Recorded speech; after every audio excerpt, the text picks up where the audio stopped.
श्री स्वामी समर्थ. मित्रांनो, आज आपण पाहणार आहोत नोव्हेंबर 2025 साठी कुंभ राशीचे राशी भविष्य. नोव्हेंबर 2025 मध्ये तुमचे कार्यक्षेत्र, आर्थिक परिस्थिती, आरोग्य, वैवाहिक जीवन आणि पारिवारिक जीवन कसे जाईल हे पाहणार आहोत. त्याचबरोबर उपाय देखील सांगणार आहे. व्हिडिओ शेवटपर्यंत पहा, तरच तुम्हाला उपाय काय आहेत ते समजणार आहे.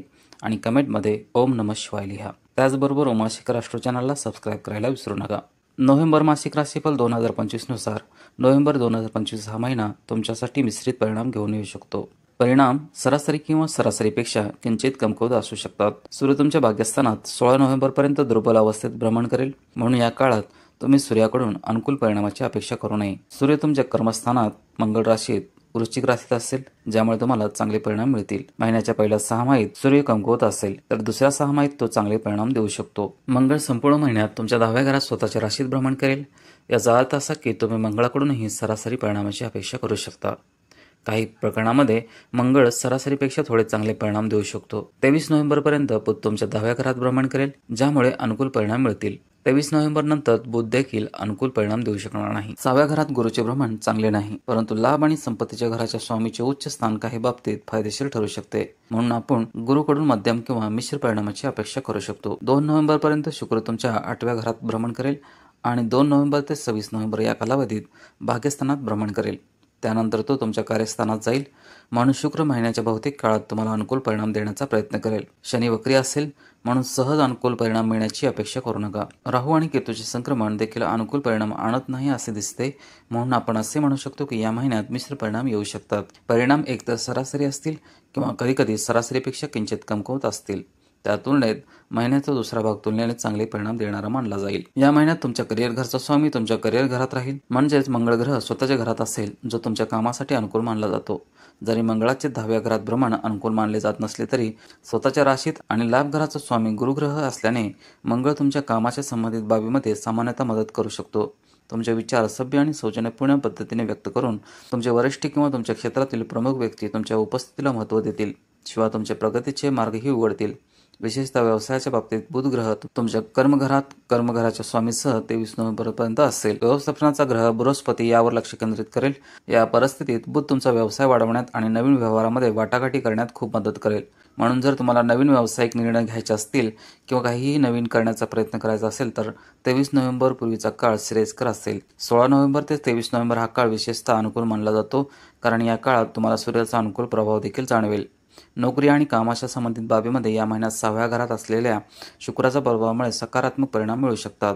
जर तुम्ही परिश्रमपूर्वक काम केले तर तुमचे वरिष्ठ तुमच्याकडे लक्ष देतील. ते तुमच्या क्रियाकल्पावर लक्ष ठेवतील. जरी ते सावधगिरीने असले तरी भविष्यात तुम्हाला त्याचे बक्षीस देऊ शकतात. याचा अर्थ असा की या महिन्यात तुम्हाला तुमच्या कामात चांगले परिणाम दिसतील. जरी तुम्हाला लगेच सकारात्मक परिणाम दिसले नाहीत तरी तुम्ही आता करत असलेल्या कामाच्या भविष्यात सकारात्मक परिणाम मिळतील. अशा प्रकारे हा महिना तुमच्या कामाच्या संबंधित बाबीमध्ये बरेच अनुकूल परिणाम आणू शकतो. आर्थिक बाबीमध्ये तुमच्या नफा घराचा स्वामी गुरु या महिन्यात सरासरी स्थितीत असेल. 6व्या घरात गुरुचे भ्रमण अनुकूल मानले जात नसले तरी त्याचे उच्च स्थान नफ्याच्या बाबतीत सकारात्मक परिणाम देण्याची शक्यता आहे. याचा अर्थ असा की हा महिना तुमच्या कृतीनुसार तुम्हाला परिणाम देत राहील. तुम्हाला सामान्यतः समाधानकारक नफा मिळेल. शिवाय जर तुम्ही बँकेकडून कर्ज घेण्याचा प्रयत्न करत असाल तर तुम्हाला ते मिळू शकते. याचा अर्थ उत्पन्नाच्या दृष्टिकोनातून हा महिना सामान्यतः अनुकूल आहे. बचतीच्या दृष्टिकोनातून हा महिना सरासरीपेक्षा चांगला परिणाम देऊ शकतो. धनघराचा स्वामी उच्च स्थितीत असेल आणि त्याचा धनघराकडे पाहेल, ज्यामुळे तुम्हाला बचत करण्यास मदत होईल. हे तुमचे आधीच वाचवलेले पैसे जपण्यास देखील मदत करेल. व्यावहारिक प्रयत्नांची आवश्यकता असेल, कारण दुसऱ्या घरात वक्री असलेला शनी 28 नोव्हेंबरपर्यंत तसाच राहील. यामुळे कधीकधी अनावश्यक खर्च होऊ शकतात, कारण शनी देखील 12व्या घरात राज्य करतो. जर तुम्ही प्रयत्न केले आणि शहाणपणाचा वापर केला तर गुरुची मदत तुम्हाला केवळ पैसे वाचवण्यास नव्हे तर तुमची बचत देखील जपण्यास मदत करेल. निष्काळजीपणामुळे खर्च होऊ शकतो. अशा प्रकारे बचतीच्या बाबतीत महिना मिश्रित असू शकतो. याचा अर्थ असा की उत्पन्नाच्या दृष्टिकोनातून महिना सामान्यतः सरासरीपेक्षा चांगला असू शकतो, तर बचतीच्या बाबतीत महिना सरासरी परिणाम देऊ शकतो. नोव्हेंबर मासिक राशी भविष्य 2025 नुसार नोव्हेंबर महिना आरोग्याच्या दृष्टिकोनातून मिश्र किंवा सरासरीपेक्षा किंचित कमी परिणाम आणू शकतो. राहू आणि केतू तुमच्या पहिल्या भावावर प्रभाव पाडत राहतात. या महिन्यात मंगळाची दृष्टी देखील तुमच्या पहिल्या भावावर असेल. या सर्व परिस्थिती आरोग्यासाठी अनुकूल नाहीत. विशेषतः महिन्याच्या पहिल्या 6 माहीत आरोग्यासाठी जबाबदार ग्रह सूर्य कमकुवत स्थितीत असेल, ज्यामुळे तुमचे आरोग्य चांगले राखण्यास मदत होणार नाही. दुसऱ्या भावात प्रतिगामी शनीचा प्रभाव विशेषतः 28 नोव्हेंबरपर्यंत तुमच्या खाण्याच्या सवयीमध्ये व्यत्यय आणू शकतो. या सर्व परिस्थितीत सूचित करतात की या महिन्यात तुम्हाला तुमच्या आरोग्याबद्दल अत्यंत सतर्क राहण्याची आवश्यकता असेल, अन्यथा तुम्हाला आरोग्य समस्या येऊ शकतात. केवळ पूर्ण जागरूकता तुमच्या आरोग्याचे रक्षण करेल. विशेषतः जर तुम्हाला आधीच मानसिक किंवा मेंदूशी संबंधित कोणताही आजार किंवा समस्या असतील, शिवाय जर तुम्हाला छाती किंवा फुफ्फुसाच्या कोणत्याही समस्या असतील, तर सतर्क राहणे महत्त्वाचे आहे. नोव्हेंबरमध्ये तुमच्या प्रेम जीवनाबद्दल तुमच्या 5व्या भावाचा स्वामी 23 नोव्हेंबरपर्यंत कर्मघरात असेल. ही परिस्थिती सहकार्यासोबत प्रेमसंबंध असलेल्यांना खूप चांगले परिणाम देऊ शकते. या काळात असे लोक केवळ त्यांच्या कामावर पूर्णपणे लक्ष केंद्रित करू शकत नाही, तर त्यांच्या प्रेम जीवनासाठी वेळ देखील काढू शकतील. बुधाचे हे संक्रमण काम आणि प्रेम जीवन दोन्ही संतुलित करण्याची मदत करेल. 2 नोव्हेंबर ते 26 नोव्हेंबर दरम्यान तुम्हाला शुक्र ग्रहाचा पाठिंबा देखील मिळेल. अशा प्रकारे तुम्ही महिन्याच्या बहुतेक काळात तुमच्या प्रेम जीवनाचा आनंद घेऊ शकाल. या अनुकूल परिस्थितीत असूनही आपण मंगळाच्या 8व्या भावाकडे तसेच 5व्या स्वामीच्या मंगळाशी युतीकडे दुर्लक्ष करू शकत नाही. या परिस्थितीत कधीकधी वाद आणि भांडणे होऊ शकतात. सहकाऱ्यांशी प्रेम करणारे असोत किंवा इतर, या महिन्यात सर्वांनी अनावश्यक वाद टाळण्याचा प्रयत्न केला पाहिजे, ज्यामुळे मंगळाचा नकारात्मक प्रभाव कमी होईल किंवा दूर होईल, ज्यामुळे तुम्हाला तुमच्या प्रेम जीवनाचा आनंद घेता येईल. याचा अर्थ असा की नोव्हेंबर 2025 हा महिना तुमच्या प्रेम जीवनात सरासरी किंवा सरासरीपेक्षा थोडा चांगला परिणाम आणू शकतो. विवाहाशी संबंधित बाबी पुढे नेण्यासाठी हा महिना विशेष उपयुक्त ठरू शकत नाही, तर या महिन्यात वैवाहिक बाबी काळजीपूर्वक हाताळाव्या लागतील. राहू आणि केतू तुमच्या 7व्या भावावर प्रभाव पाडत राहतात आणि तुमच्या 7व्या भावाचा स्वामी या महिन्यात पहिल्या 6 माहीत विशेषतः 16 नोव्हेंबरपर्यंत कमकुवत स्थितीत असेल. या सर्व परिस्थिती दर्शवतात की तुमच्या वैवाहिक जीवनात काही विसंगती दिसून येऊ शकतात. 16 नोव्हेंबरनंतरही सूर्य आणि मंगळाची युती वैयक्तिक संबंधासाठी चांगली मानली जात नसली तरी गुरूच्या 5व्या भावाच्या प्रभावामुळे नकारात्मक लक्षणीयरित्या कमी होईल आणि जे लोक शहाणपणाने वागतात ते चांगले परिणाम मिळू शकतील. याचा अर्थ असा की महिना प्रेम संबंधासाठी सरासरीपेक्षा चांगले परिणाम आणू शकतो, परंतु वैवाहिक संबंध मिश्रित किंवा सरासरीपेक्षा थोडे कमकुवत असू शकतात. नोव्हेंबर मासिक राशीफल 2025 नुसार या महिन्यात तुम्हाला कौटुंबिक बाबीमध्ये सरासरीपेक्षा चांगले परिणाम दिसू शकतात. जर तुम्ही शहाणपणाने वागलात तर परिणाम बरेच अनुकूल असू शकतात. तुमच्या 2ऱ्या घराचा स्वामी गुरु 6व्या घरात आहे, जे चांगले नाही, परंतु तो उच्च स्थितीत आहे, जे अनुकूल आहे.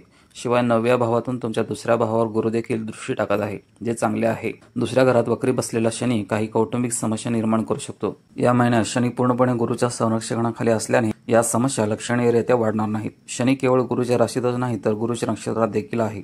यामुळे शनीचा नकारात्मक प्रभाव कायम राहील. म्हणजेच किरकोळ विसंगती वगळता कौटुंबिक बाबीमध्ये कोणतेही मोठे संघर्ष होणार नाहीत आणि समजूतदार वर्तनाने तुम्ही कौटुंबिक आनंदाचा आनंद घेऊ शकाल. भावंड आणि मित्रांशी, विशेषतः जवळच्या मित्रांशी संबंधित निकालाबद्दल या महिन्यात सामान्यतः सरासरी परिणाम मिळू शकतात. परिणाम सरासरीपेक्षा किंचित चांगले देखील असू शकतात, कारण 3ऱ्या घराचा स्वामी मंगळावर गुरुची दृष्टी आहे. घरगुती जीवनाशी संबंधित बाबीबद्दल परिणाम सरासरी असू शकतात. तुमच्या 4थ्या भावाचा स्वामी शुक्र 2 नोव्हेंबर ते 26 नोव्हेंबर या कालावधीत स्वतःच्या राशीत राहील, ज्यामुळे तुम्हाला कौटुंबिक आधाराद्वारे तुमचे कौटुंबिक जीवन अनुकूल बनण्यास मदत होईल. या काळाच्या आधी आणि नंतरच्या काळात शुक्राचा पाठिंबा कमी महत्त्वाचा असेल आणि या महिन्यात शनी आणि मंगळाचा एकत्रित प्रभाव तुमच्या 4थ्या भावावर असेल. शिवाय 16 नोव्हेंबरपासून सूर्य देखील 4थ्या भावात असेल. या सर्व परिस्थितीत काही समस्या दर्शवतात, म्हणून घरगुती जीवनाशी संबंधित बाबीमध्ये निष्काळजीपणा टाळा.